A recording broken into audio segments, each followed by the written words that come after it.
Welcome to the Pretty Deadly podcast. My name is Susie Collett. I'm a violent crime survivor, a martial artist, and I'm the founder of Pretty Deadly Self-Defense. And I'm Hume Wasim, a fitness professional and certified Pretty Deadly trainer living in Islamabad. We're exploring the kinds of violence women around the world face, the different ways we defend ourselves on a daily basis, and of course, sharing our self-defense tips and techniques as we go. If there's anything you would like us to explore, send us your questions and comments to hi@teamprettydeadly.com. We'll put the link in the show notes.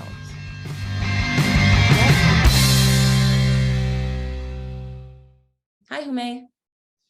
Hi, Susie. How are you? I'm okay. How are you? I'm great. Good. You had asked me in another conversation if there had ever been any real life examples of using Pretty Deadly self-defense moves. Yes. Yes. And yes, the answer is yes. So some of the moves, this is like a kind of a two-part answer.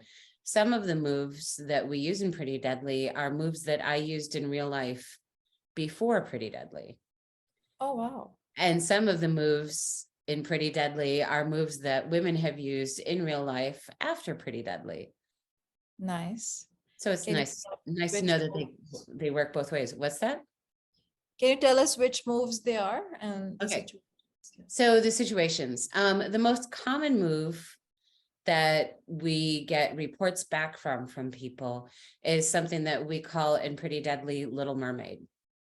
So you know this one, this is when someone is kind of approaching from behind or to the side, and they're grabbing your shoulder to turn you towards them, or grabbing your arm to turn you towards them and get your attention. What Right. we do in response to that move, if somebody's hand is here, I'll lay my hand lightly on top of theirs. This arm will come up and I'll turn in a circle to face them, which actually puts them into a nice lock. It's really hard to show when you're just by yourself in a Have you room. used this move or somebody else used it? I have never actually used this move myself in public. I've used it in martial arts because it's an adaptation from a specific move that we use in ninjutsu called ganseki. It's half of something called, wait, is it ganseki? I can't remember the Japanese name, of course. But many people have written us over the years. It's one of my favorite emails to get is, guess what just happened to me? Yeah. I was walking down the street or walking up some stairs or coming out of the subway or whatever it is, and this guy grabbed me and I did Little Mermaid and it was great. He totally didn't expect it. That's awesome. Yes.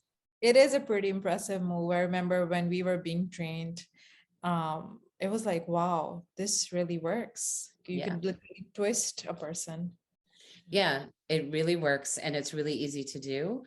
Most people, when I ask them, oh, did you put your hand on the other person's hand? No, I forgot that, but it worked anyway. Oh, okay. So Awesome.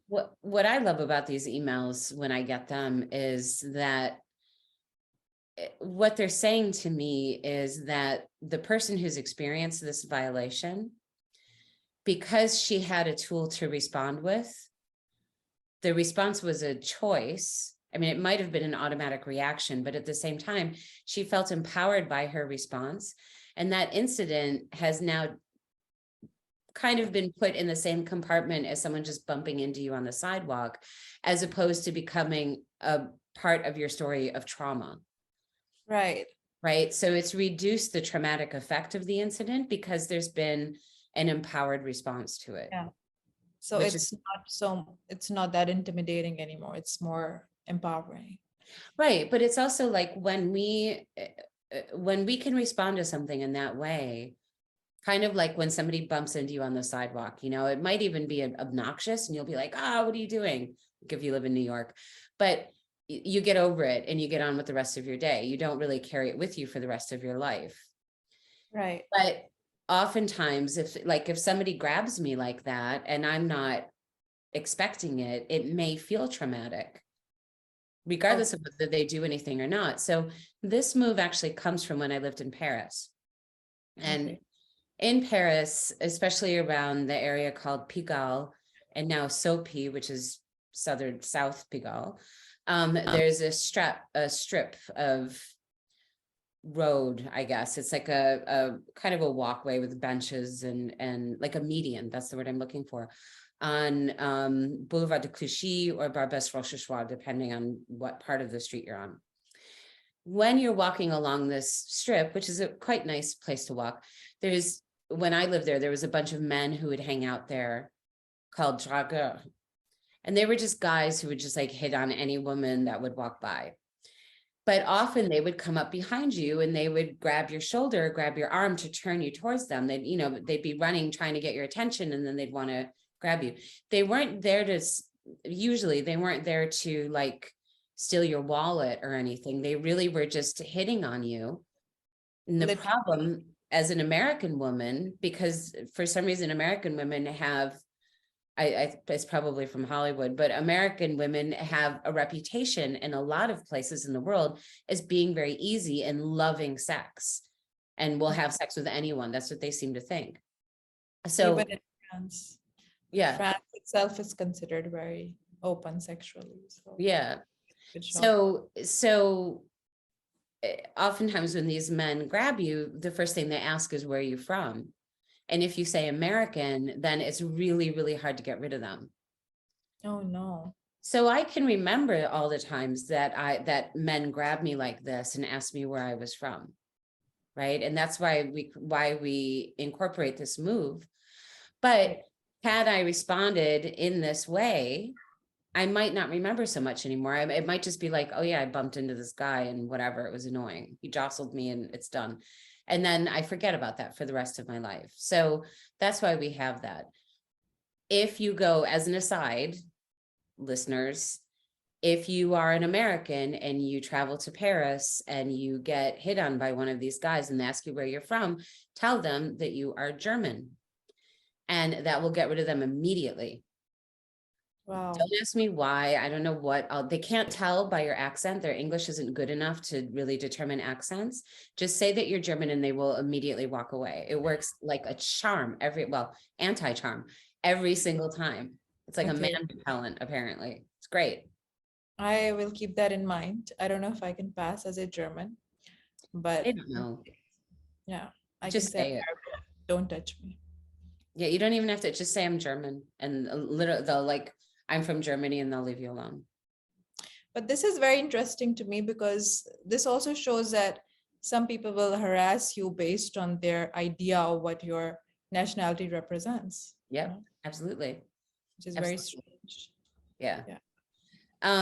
Yeah, so that was Little Mermaid. That's where that came from. And people have used it and they feel great, and then they get on with their lives and that's the end of it. Maybe it's a funny story to tell at dinner. That's it. Yeah. We've had, sorry? I was going to share the move that I've used in my life. Yeah. So I used open the door, and it wasn't because I was being attacked, but I did feel like I was in some sort of danger. And this was because we had this housekeeper who was kind of, I don't want to use any negative word, but he was very strange. He locked the main door one day and also the kitchen door. He barricaded it with a stick because he wanted ease of access. But I actually got locked inside my own house, and that scared me. I was like, what's going on? Because he was a new housekeeper, and I was like, what if this is planned? What do I do now? And then I remembered that I had this move in my toolkit. So I just used my leg and I literally kicked the front door, and the stick that he had barricaded it with went flying off. And that was like a sense of accomplishment for me. And I felt a lot of relief. If I didn't know that move, I would have thought that I'm stuck in here forever because of that stick. But learning self-defense teaches you power of your own body. Yeah, absolutely. I'm glad that you were able to use it. Yeah. You told me the story before, and it's still weird, so weird. Like, who knows why that guy was doing that? But I'm glad you had a move. Yeah. So so you've used open the door. I've used open the door to actually open doors. People have used Little Mermaid. My niece actually was traveling with a bunch of friends in Paris also.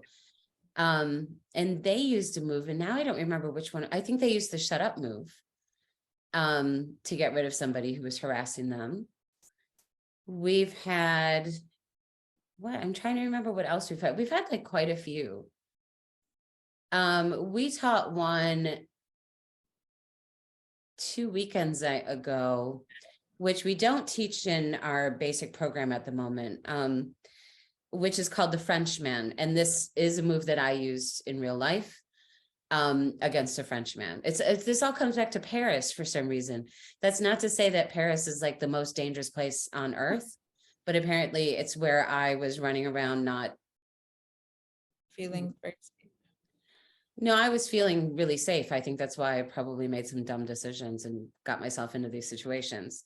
Okay.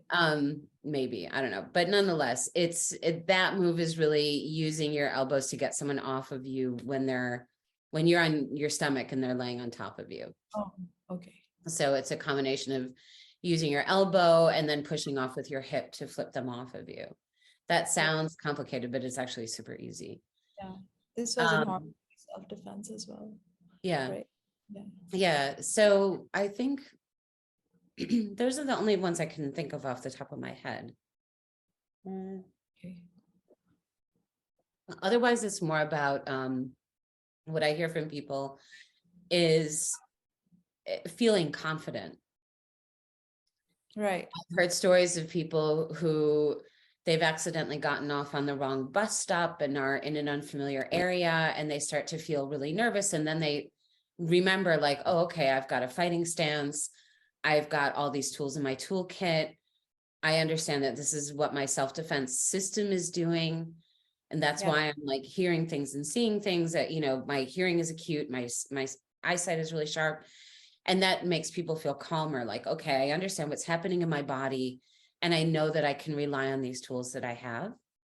Yeah. So we hear that probably more often than anything else.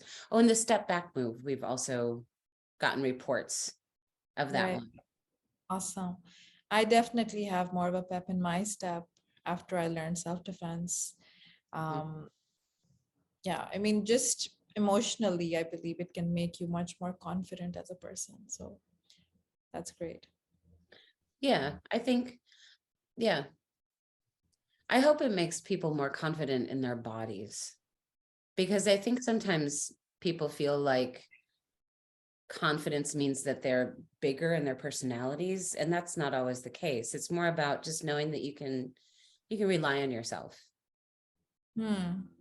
Yeah, I would say it's more of a visceral experience, and it's down to your body more than it is in your voice.